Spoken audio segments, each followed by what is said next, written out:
So there were probably diseases, and they said that Lot was vexed with the filthy conversation being a way of life. The way of life of the people that were in those 5 cities vexed Lot greatly. Okay? So that's the type of spirit that we brothers are gonna have. Okay? Inside this truth. You can get that in the book of Daniel 9, brother.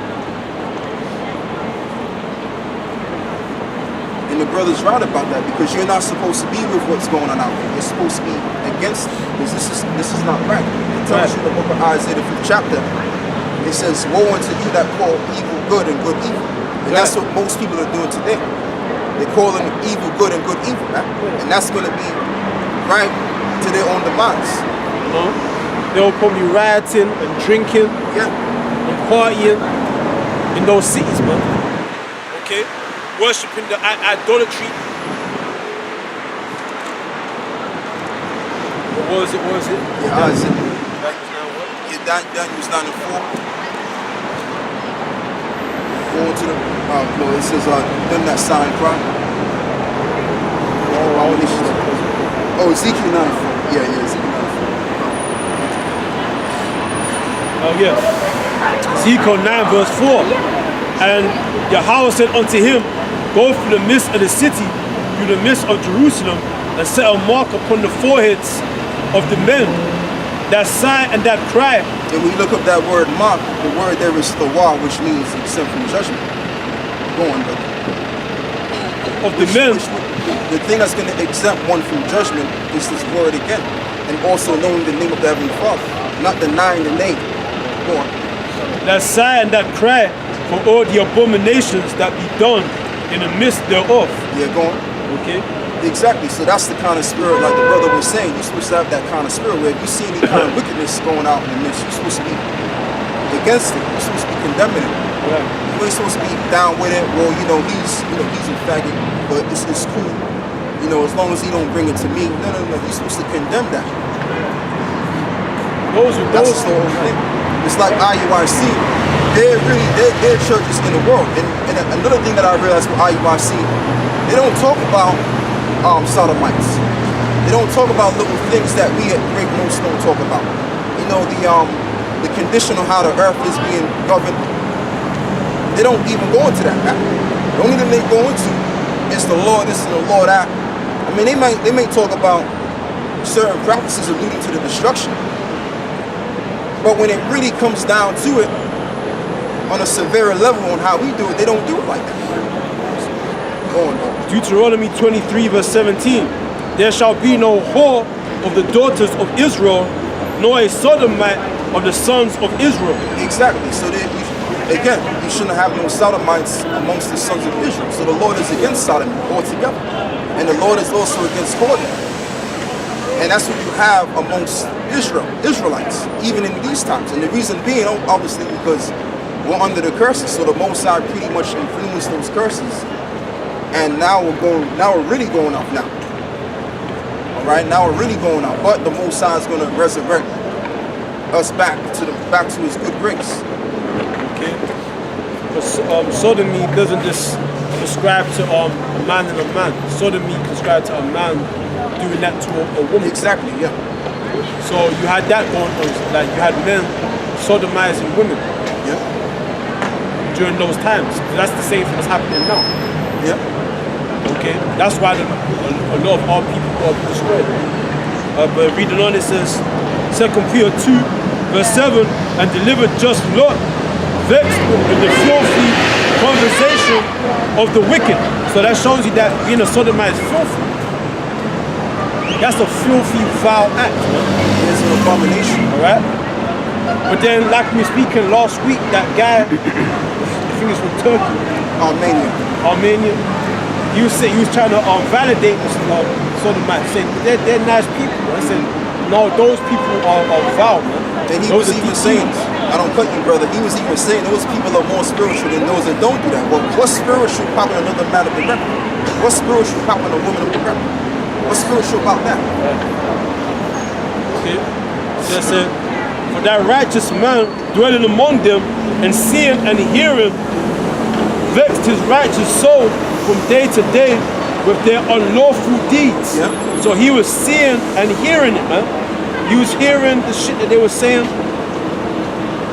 and he was seeing it. You probably saw men kissing one another, and in the lips, and the face, were hugging them, and everything. He was seeing all of that, and he was hearing it because he understood what they were saying, but they must have been speaking Hebrew. Right. For him to understand what those Sodomite Canaanites were saying, they were probably saying some nasty shit, man. And it's funny that you're going into this because before you got here, brother, we was talking about that, man. How this world is pretty much about being wild, and if you're not wild in the world, then you're abnormal. You're not normal, basically. You know, there's an issue. There's got to be some problem with you. You know, why you so miserable? Right. You know what I mean? But if you down with the wildness, you okay. You cool. You know, and that's just the Western culture. Western culture is pretty much being wild. And it must have been, it was lawful to do all these Sodomite things because Lot was vexed by what he was seeing and hearing, and meaning he wanted to kill those Sodomites. He wanted to, but you know he couldn't do that because those faggots were protected, man. The laws of Sodom and Gomorrah protected those Sodomites, man. So Lot couldn't walking around killing Sodomites, couldn't have did that. Because they would have killed him. Alright, that was the culture. Alright, to be sexually perverted in those cities, man. And he said, he vexed his righteous soul from day to day with their unlawful deeds. So he was seeing and hearing these things every day. Every day. Every day he saw this, man. Okay? So it said, the Lord knoweth how to deliver the godly out of temptations and to reserve the unjust into the day of judgment. Now we're going to get back to the point. Right. It says that the Most High know how to deliver the righteous man out of temptation. And the reason why that's the case is because this righteous man was given the wisdom and was chosen to give, produce fruit. Right. Okay? Go on, brother. Pursuant to the book of John 15 and 16. Let's go back to Wisdom of Solomon 10 verse 6. When the ungodly perished, she delivered the righteous man who fled from the fire, which fell down upon the 5 cities. Yeah, which the brother was going into already. Of whose wickedness, even to this day, the wasteland that smoketh is a testimony. Exactly, that's what I was saying. That's what Peters was saying. Peters was saying the same thing. Peter said, Sodom, matter of fact, read it again, brother. Go back to Peters again. Sodom and Gomorrah, the way it was destroyed, it's because it was supposed to be a testimony or a memorial to remember that city. All right, that's why you can go down there right now. You can see that it's desolate the way that it is. And if you notice, no man has never inhabited that land anymore. That land is still wasted and desolate. That's just to remind, the nations, or even the Israelites, that if you set up an empire such as that kingdom there, you're gonna receive the same recompense from that. And can I say something? You're going. It said Lot was vexed. It didn't say nothing about his wife. Right. Okay, because she was wicked. Yeah, because she looked back too. Right. It said Luke chapter 17 verse 32. Remember Lot's wife. Okay. And that's also, that we can also remember that too, because you got certain brothers who'll come in the truth, and then they'll go right back, they'll look back into the world again. So when you in the shoot, you're supposed to move forward. Right. 2 Peter chapter 2. Oh yeah. 2 Peter 3, where it speaks about 2 Peter chapter 3 verse 10. When the day of the Lord will come as a thief in the night, in which the heavens shall pass away with a great noise, and the elements shall melt with fervent heat. The earth also and the works that are therein shall be burned up. Now go down to what you was reading before about Sodom and Gomorrah is an example of it. 2 Peter 2 verse 6. And turning the cities of Sodom and Gomorrah into ashes, condemn them with an overthrow, making them an example unto those that after should live ungodly. Right, that's the testimony that's spoken of in Wisdom of Solomon. Because you have men that were the living that have seen the works of the Lord down in that place. Okay, and because it's a testimony, these things was written down. Why? For our learning, so that we can be sharp and know exactly what the deal is, man. Yeah, so go back to Wisdom of Solomon 10, the one that you have before. So I'm reading on, verse 7, of whose wickedness even to this day the wasteland that smoketh is a testimony, Right. and plants bearing fruit that never come to ripeness, Right. and a standing pillar of salt is a monument of an unbelieving soul. Damn, read that again. You're going to have to read that again. So it says, verse 7, of whose wickedness even to this day Yeah. the wasteland that smoketh is a testimony, Right. and plants bearing fruit that never come to ripeness, Yeah. and a standing pillar of salt. You know who that standing pillar of salt was? Remember Lot's wife. Exactly. A standing pillar of salt is a monument of an unbelieving soul. Of an unbelieving soul. And that's why she looked back. And you got brothers that have this kind of spirit where they're in the truth, but they have their other foot in the world. You know what I mean? And if you're a brother that's got that spirit on you, the best thing you gotta do is force that demon out of you, man. Because you wanna be hot. You don't wanna be lukewarm. Matter of fact, brother, give me Revelation 3:15. Because you got certain brothers, man, they got jobs and stuff like that, and they letting their job supersede over doing the Lord's work, man. You can't be doing that, man. You know what I mean? You gotta give up one. If you have a job that's prohibiting you from doing the Father's work, then you gotta give that bad boy up, man. Go on, bro. It said, Revelation chapter 3, verse 15, I know thy works, that thou art neither cold nor hot. Yeah. I would thou were cold or hot. Yeah. So that because thou art lukewarm, and neither cold nor hot, I will spew thee out of my mouth. Yeah, because you can't make up your mind what you want to do or where you want to be. So it'd be more respectful if you said, you know what, I can't do this thing, man. I can't agree with this truth anymore. I gotta find something else to do. You know? Or you can also respect the guy that's hot in this truth. But because you can't make up your mind concerning where you want to be in this truth, it's rather that you get out. You get ousted out of the house of David. Okay, or the house of this truth. I'll just put it that way. You know what I mean? And it's the Most High that's going to spit you out. So if a brother gives certain heads of the camp expel you out of the camp, that's the Lord expelling you. Because everything that we do, we're none but robots. So if a brother does something, it's because the Lord willed it to happen. Right. In that case.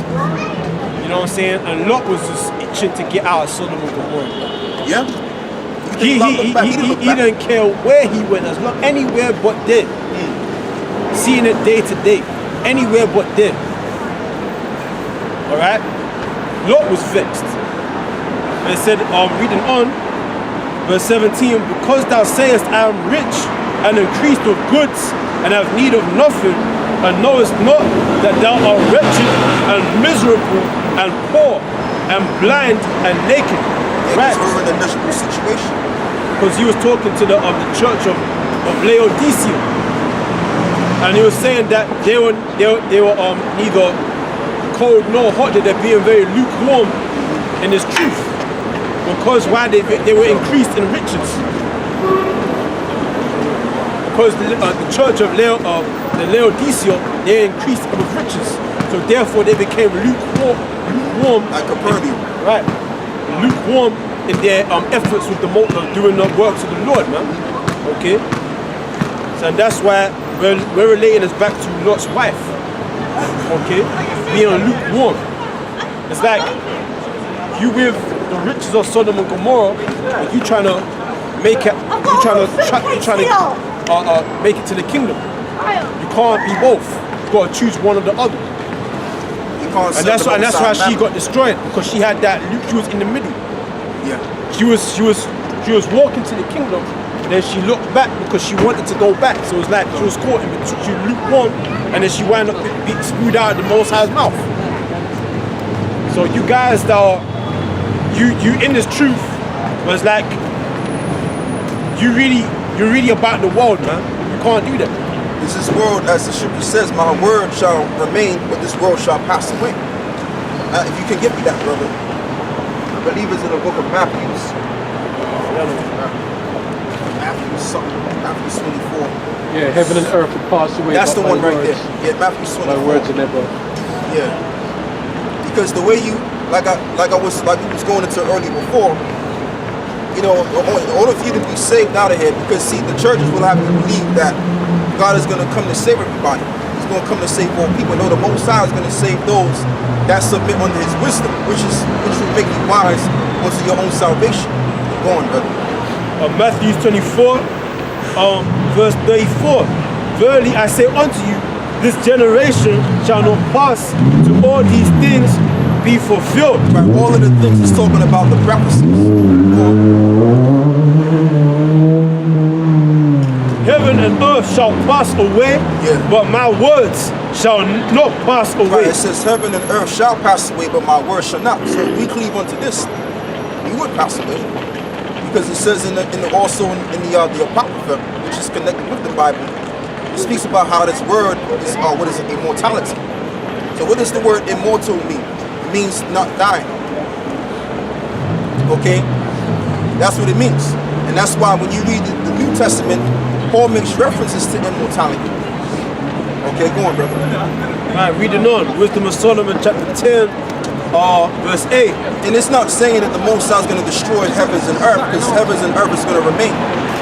Pursuant to, the book of Ecclesiastes, the first chapter.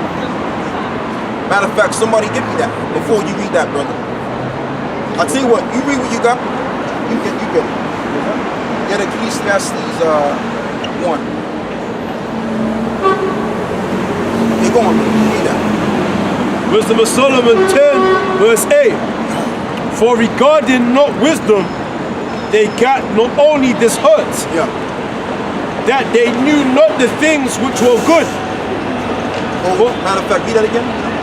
Verse 8. For regarding not wisdom, they got not only this hurt, that they knew not the things which were good, but also left behind them to the world a memorial of their foolishness. Right, Sodom, alluding back to Sodom and Gomorrah. Right. Because what was the foolishness of Sodom and Gomorrah? As we all should know, you know, those of us that are old enough to understand this, Sodom and Gomorrah was known for sodomy. And this society is following after the same footsteps, after the foolishness of the last world. Okay? And that world was severely destroyed. So if you notice something, how was Sodom and Gomorrah destroyed? It was destroyed by those brimstones coming down. So what's going to be interchangeable with the brimstones in these times? Nuclear missiles. Right. So when you put two and two together, you have your answer. So this is why we can say, without no doubt, we can say it's definitive that there will be a nuclear war, and we keep bringing this out.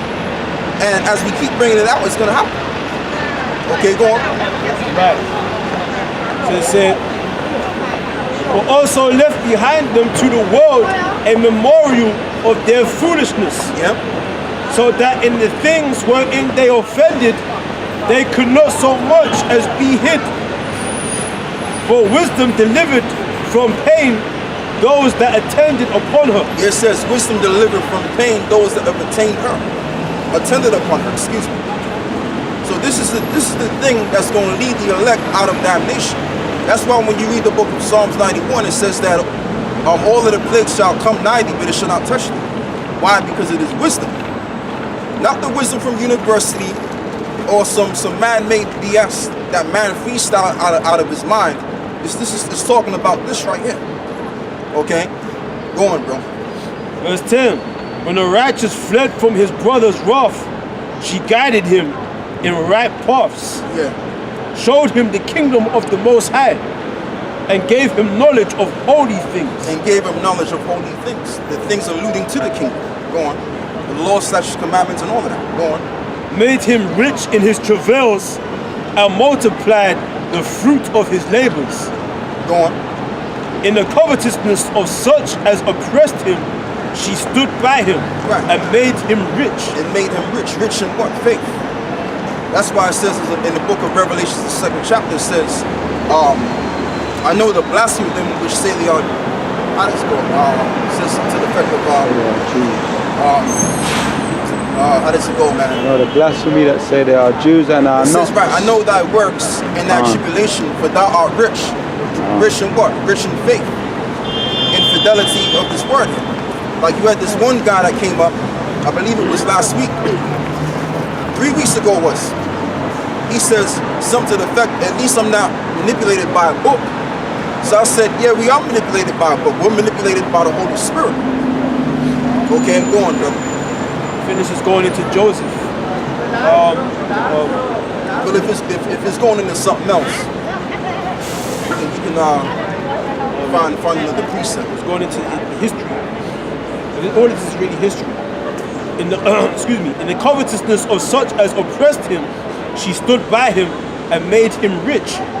She defended him from his enemies and kept him safe from those that lay in wait. And in a sore conflict, she gave him the victory, that he might know that godliness is stronger than all. Right. When the righteous was sold, she forsook him not, but delivered him from sin. She went down with him into the pit, because the righteous was Joseph. He was sold by his brothers.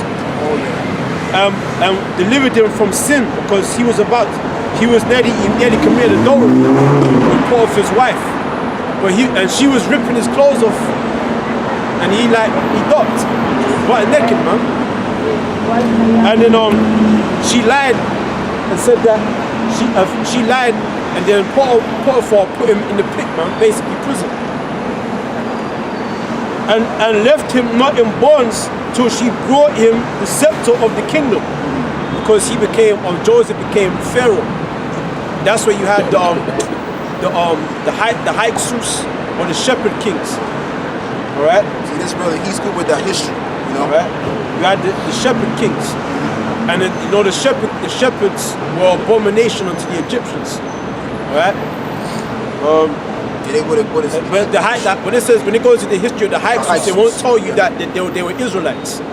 It just tells you that they were shepherd kings. If you know anything about the Israelites, the Israelites were known for being shepherds, taking care of the cattle and all sorts. And we was abomination unto the Egyptians. And left him not in bonds till she brought him the scepter of. In fact, let me get on the first. I like that. Bear with me.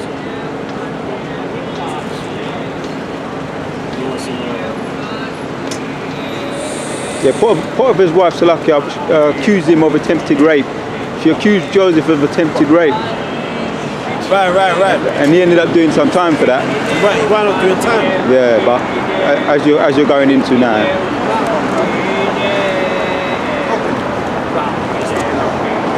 He did about 2 years for that. Attempted rape. Beg you find out first. That he didn't do. Shepherds are abomination to the Egyptians. No, it's in the Bible. You got a precept?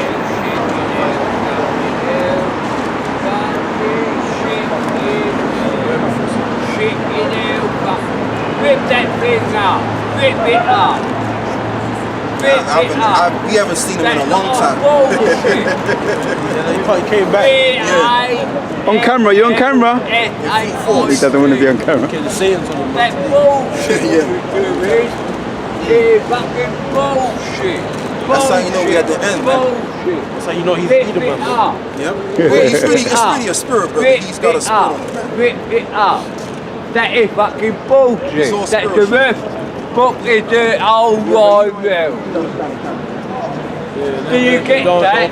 You didn't get it. That's just a spirit. That's just a foul spirit, man. It's funny. So Esau's is completely profane. And he's actually making his own people look bad too. That's not a good look, man. They're talking bullshit.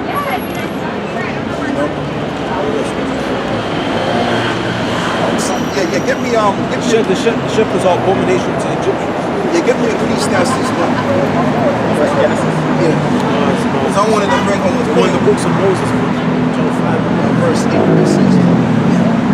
So I want to bring home a point.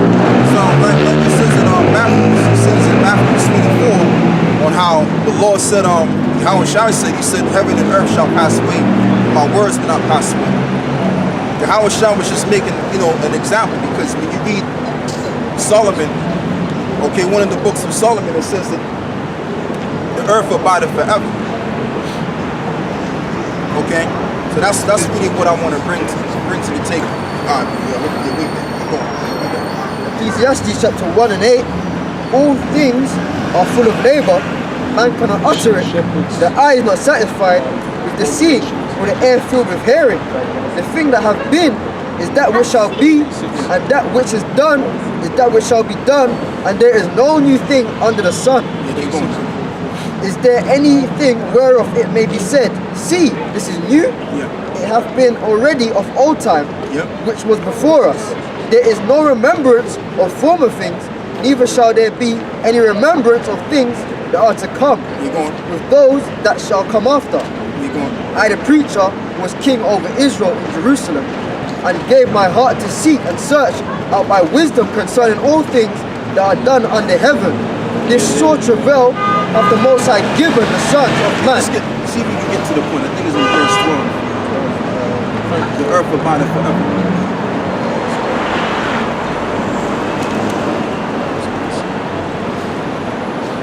Well, you got the precept in there. So I got the precept. Right, It's going into the Joseph, right? And the Hyksos, Genesis 46, verse 31. And Joseph said unto his brethren and unto his father's house. Because Joseph, when you go into Joseph in Revelations, it will tell you Joseph, right? That's really Ephraim, okay? That's really Ephraim. Ephraim replaced Joseph, okay? Instead of Joseph, you'll see Ephraim. And Joseph said unto his brethren and unto his father's house, I will go up and show Pharaoh, and say unto him, my brethren and my father's house, which were in the land of Canaan, are come unto me, and the men are shepherds, for their trade hath been to feed cattle, and they have brought their flocks and their herds, and all that they have. And it shall come to pass, when Pharaoh shall call you, and shall say, what is your occupation? That ye shall say, thy servants' trade have been about cattle from our youth even unto now, both we and also our fathers, that ye may dwell in the land of Goshen. For every shepherd which is a part of Egypt. For every shepherd is an abomination unto the Egyptians. Okay, so whenever you do history about the pharaohs, you might go into a time period of what they call the Hyksos, or the shepherd kings, which was us. And that's why you have niggas talking about we're Egyptians. Yeah, because they can't tell the difference. Because they don't realize that there was a time period where you had the Hamites, the children of Matazariel ruling, and then there came a point where the Israelites came in authority and we took over, to the point where the Egyptians didn't like that, and they put us down into slavery because we were ruling. Okay, we was multiplying, and then they had to control us. Okay, because we was running things, to the point where they took over and they subjugated us. All right. And I want to do something. Yeah, it said Exodus chapter 1, verse 5. And all the souls that came out of the loins of Jacob were 70 souls, for Joseph was in Egypt already.